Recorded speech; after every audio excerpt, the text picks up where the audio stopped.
Right, so we are going to do a little review on use the quiz that we've done, the previous quiz that are corrected as a way to practice for you can use it to practice for the exam. There's also one chapter that we recently did. It was about complex numbers. We haven't done any sort of examples. I mean, we did examples, but we haven't done a lot of problems on that. So that's what we're gonna do now. So we're gonna go through the homeworks problem and let's look at it for a second.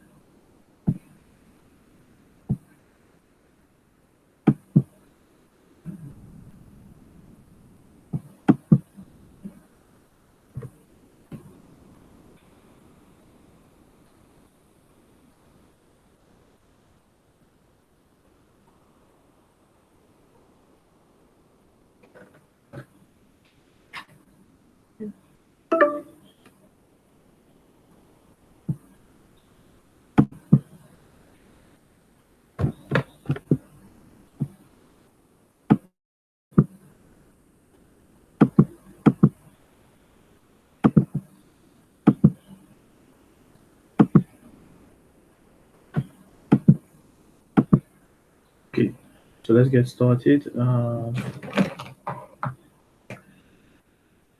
So for example, let's say that we're starting with problem number 13. So we're doing section 1-4 on complex numbers, and then problem number 13 of the book. So for the new chapter that we just did, just go through, like when you finish reading, you'll see the problems that we have to do. So here we want to write in standard form, write in standard form, the following expressions. So remember, the standard form for a complex number is the form of the type a plus bi. That's what we call the standard form. What we want to do is to write all the numbers that we're going to use. So we want to write 3 plus 5i plus 3 plus 5i plus 2 plus 4i. You want to write this one in standard form. So in other words, you want to turn it into something like this. So I'm going to first remove the parentheses. So I'll have 3 plus 5i plus 2 plus 4i. And I'm going to group the real part and imaginary part. So the part with i's are called imaginary parts. So and then these are real parts. So 3 plus 2 plus 5i plus 4i. So I end up having 5 plus 9i. Okay, so we turn this expression into a standard form. And the next problem is number 14. Number 14 we have, for example, no, not 14, 15. 15 we have 8 minus 3i plus negative 5 plus 6i. We want to turn it into a standard form, like same procedure. Remove the parentheses, and then after that we're going to group this one and that one and that one and that one, and we end up having 3 plus 3i. Okay, so that was number 15. And let's do number 23. Number 23. For number 23, we have 2i multiplied by 4i. So if we multiply them, we multiply 2i multiplied by 4i is going to be 2 times 8, then I times I, so I squared. So 2 times 4 is 8, 8i squared. And then you know that I square with complex numbers, I square is equal to -1. I square equals to -1. So I'm going to turn the I square into a -1. So that's going to be -8. So as you see, this form is also a standard form because as you can see, you can write, this is the standard form a plus bi, right? And like this is only the real part. The complex parts, I mean the imaginary part is 0i like this, but we don't write this one. We just simply leave it as -8. Okay, but the part with the I, it does not exist because we multiplied by it's multiplied by a 0. But this form is also a standard form. That was number 23. And then we're going to do number 33. Number 33.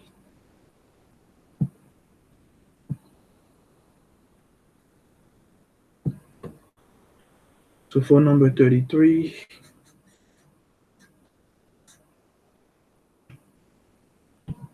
we have 1 over 2 plus 4 I, and we want to evaluate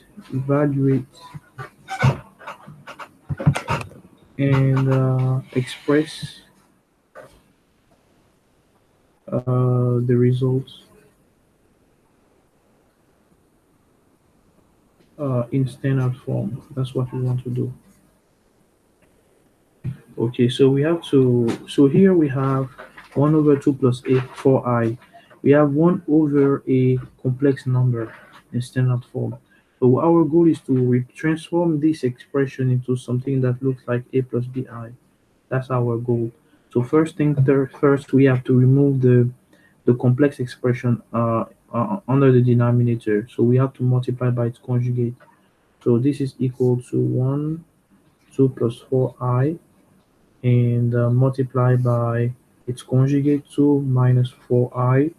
And because I multiply by 2 minus 4i in the denominator, I have to also do the same thing in the numerator. If I get this one here, and so I'm going to multiply this and that. If I do so, I will obtain here in the denominator, I'll have 2 minus 4i. And here we have 2 square plus um, 4 square. Okay, it comes from this formula: a plus bi multiplied by a minus bi is equal to a square plus b square. So when you multiply a number by its conjugate, is equal to the first real number square plus the second real number square. And that's why we have here 2 square plus 4 square, because we are multiplying conjugates. So here when we continue, we get in the denominator, we get this is 16 plus 4, which is 20. And here we still have 2 minus 4i. Now if you remember, when you have a plus b divided by c, you can break it down as a over c plus b over c.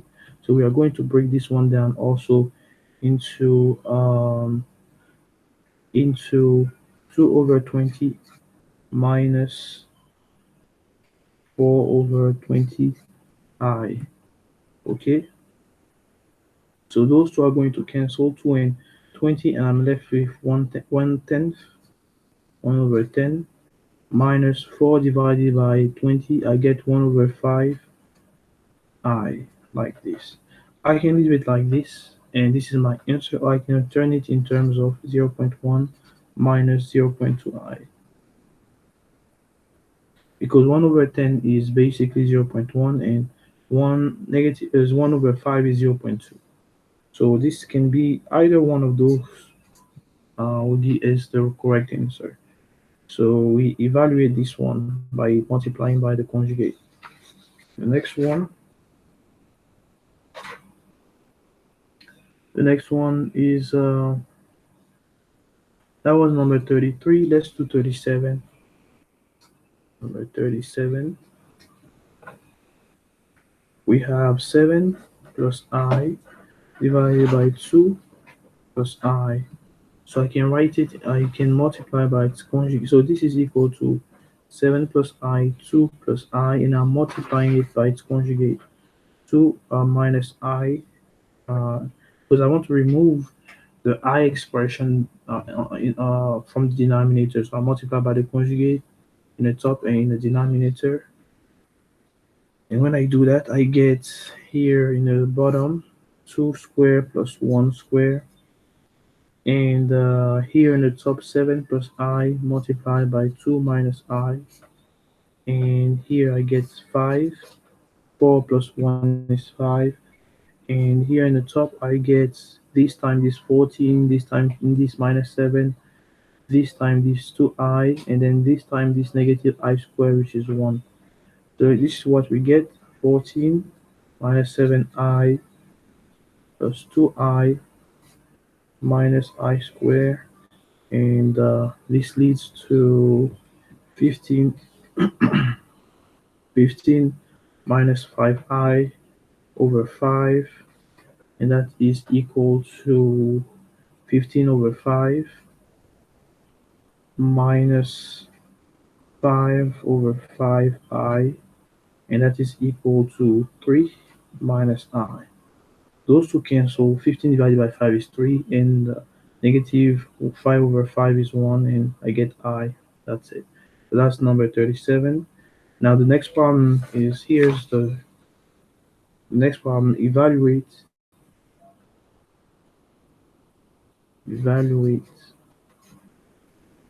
and express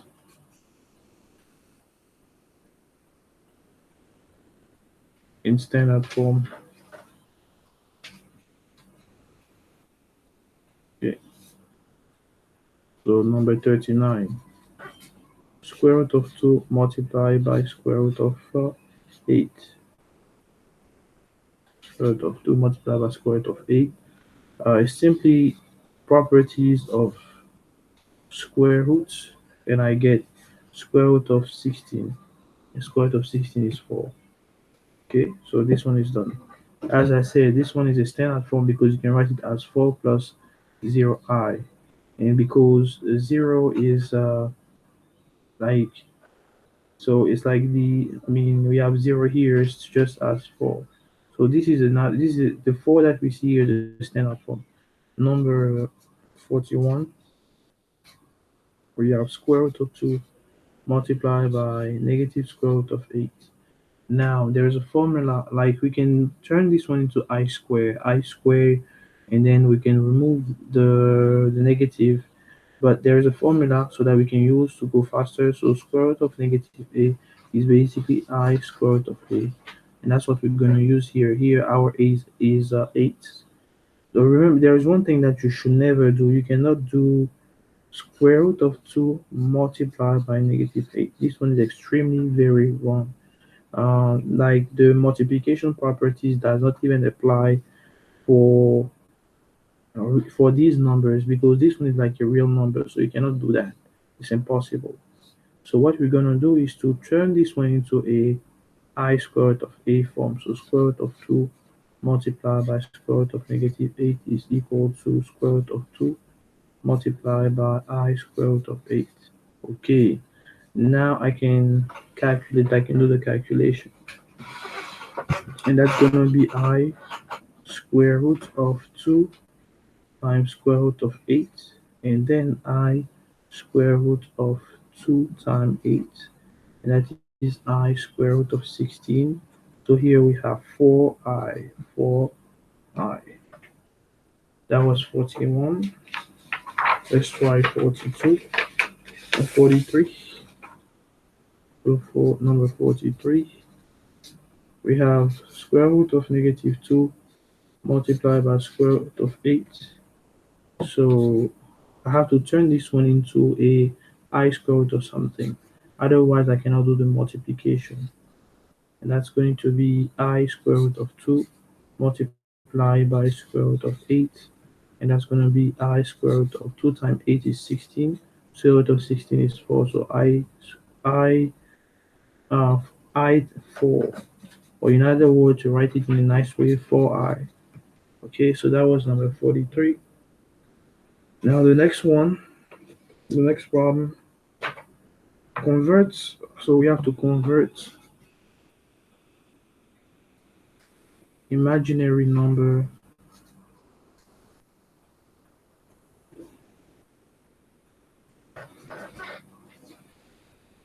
to standard form.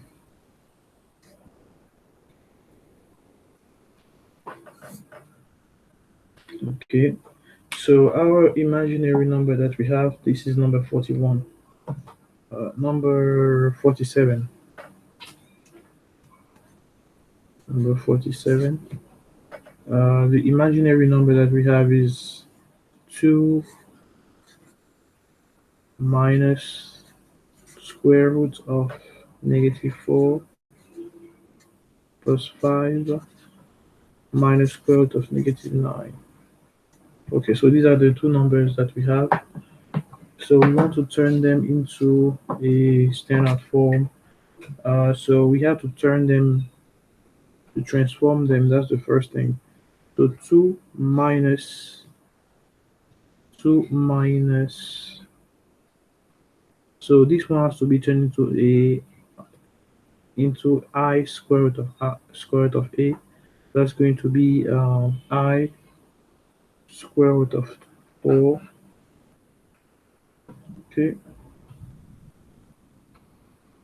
plus 5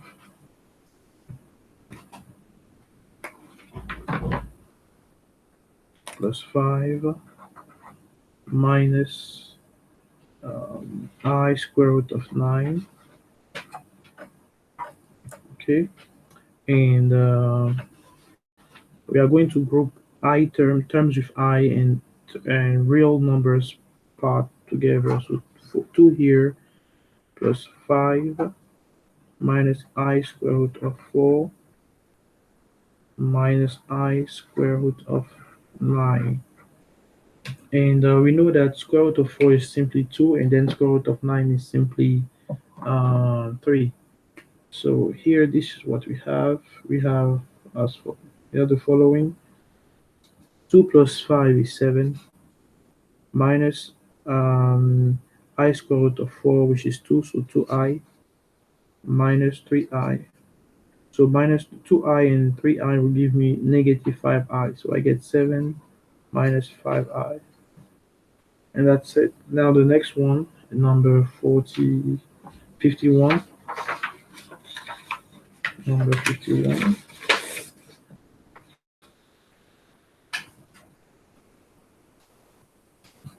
Number 51, we have the following: 3 minus -4 times -2 plus square root of -49. Now, this is a product. So before I multiply them, I need to transform this one into a complex in a standard form. So I get 3 minus I square root of 4 multiplied by -2 plus I square root of 49. Okay, and now I can transform this one further: 3 minus 2i, and here minus 2 plus 7i.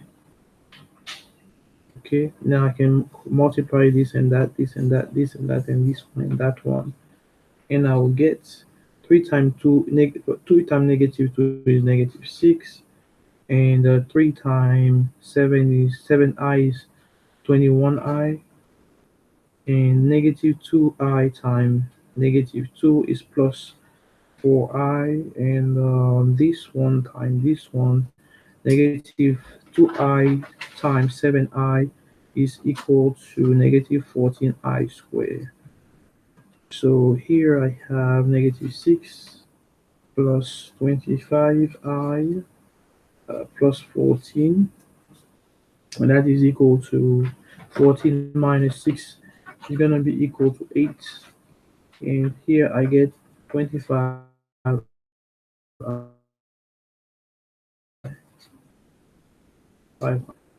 That was number 51.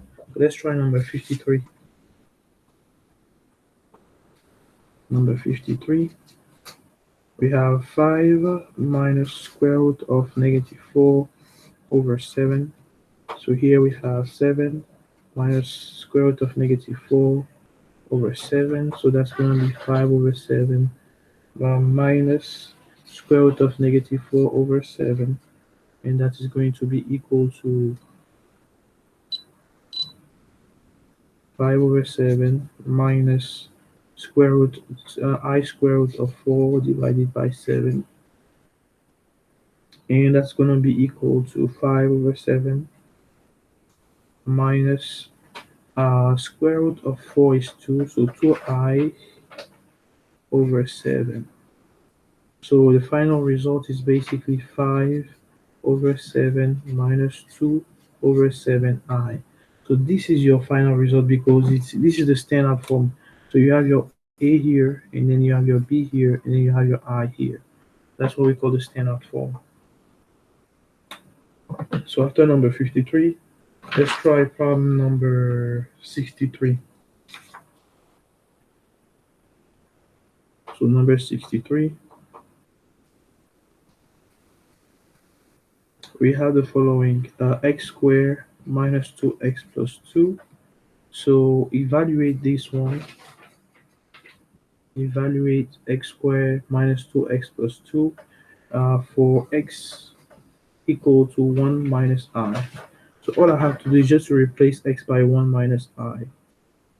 So x becomes 1 minus I, the whole thing squared, minus 2 times 1 minus I plus 2. And here I have 1 minus 2 times 1 times I plus I squared minus 2 plus 2I plus 2. And this is going to lead me to the following: 1 minus 2I plus 2I. And that's going to be equal to 0. So x squared minus 2x plus 2. So 1 minus 1 is 0, minus 2I plus 2I is 0. So this is my final result. So now after that one, we have number 65. So for what real number values, so for what real number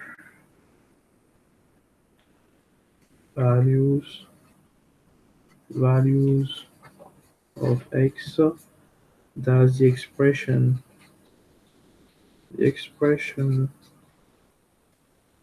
represent an imaginary number? Okay, that's the question that you're asking. So for what, so and then the number that they pick up is, this is number 65. The number that they pick up is square root of 3 minus x. So for this one to be, for what values of x does this expression is going to be an imaginary number? It becomes imaginary if the number under the radical, as you know, for in the set of real number, you cannot put a negative number under a radical. So for this one to be an imaginary number, this value over here has to be less than 0 or negative. So this expression is imaginary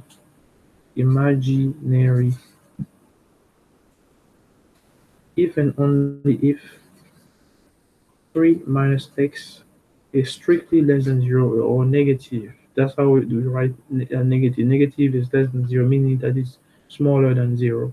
Now we have to solve this in equation. So negative x will be equal to negative 3, and then that means that x is strictly greater than 3.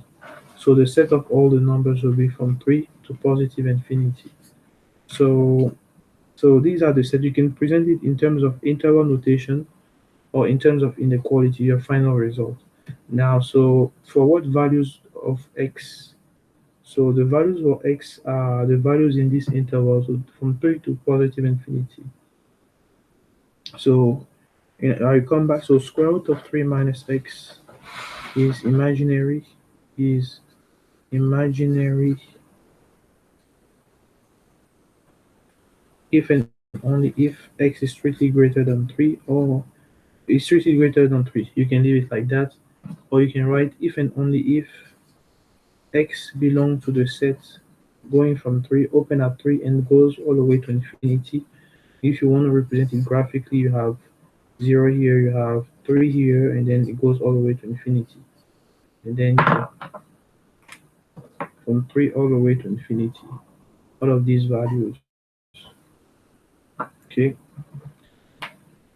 So next, number 73. So let's try to do number 73. So for x and y. solve for x and y. Okay, so here we have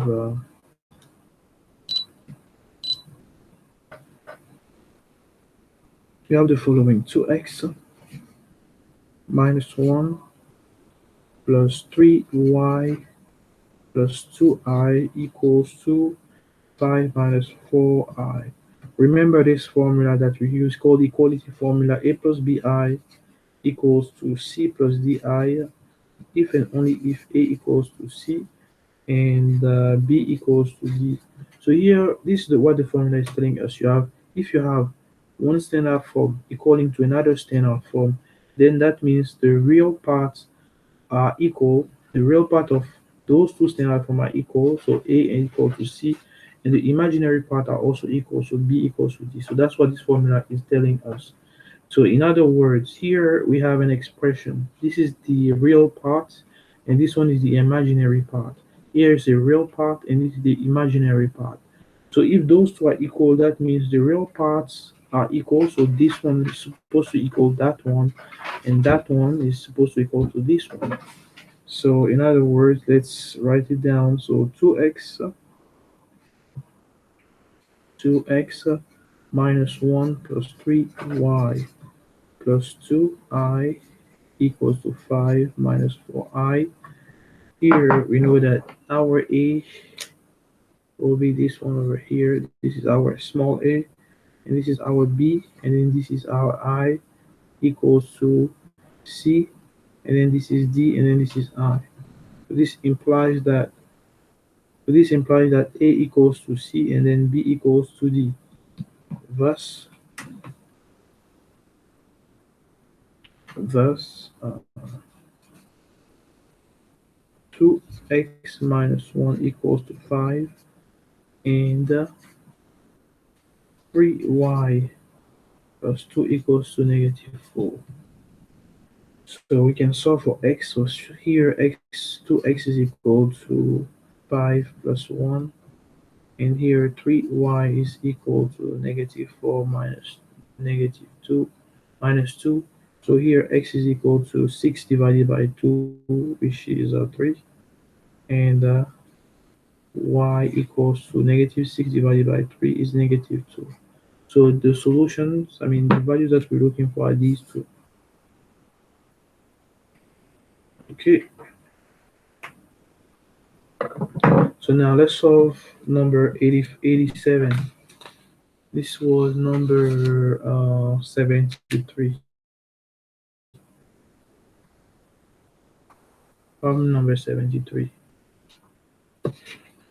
Okay, now let's try to do number 87. So 87, it says the following: show that 87, 87, show that I for k equals to 1. And k belongs to a set of natural number. That's what we're given. So show the following. So what we need to do is to manipulate this expression and find 1. So how can we manipulate this expression and find 1? So let's use the properties of complex numbers. So I know for sure that if I have a m n, this is simply as a m raised to the power n, like this, right? So I'm going to use this formula over here. So I have the product of this is like my m, and this one is like my n. So I upper 4 raised to the power k, right? This is what I have. And also I know that 4, like if I have a to the power 4, is simply a 2 multiplied by 2, right? So I can write it as a squared, the whole thing squared, like this. So same thing here, I will turn this one as I squared, the whole thing squared, and then I write a bracket raised to the power k. I know that I squared is equal to negative 1. So this is negative 1, the whole thing squared. I know that negative 1 squared is positive 1. So I just write positive 1 raised to the power k. And any number raised to 1 raised to any power is simply 1. Okay, so that's how we solve this one. So we just shown that I raised to the power 4k is equal to 1, k belonging to the set of natural number. Another way would have been to think of this one as I k equals to I square multiplied by I square, the whole thing raised to the power k, still using the formula that is here. So I squared times I squared, the whole thing raised to the power k, and this one is -1 multiplied by -1, which gives you +1, and this is like +1 raised to the power k, and that is equal to 1. Okay, so that's the way you solve this one. All right, so this was like a small revision on the chapter of complex numbers. So make sure to review this one, and see you then.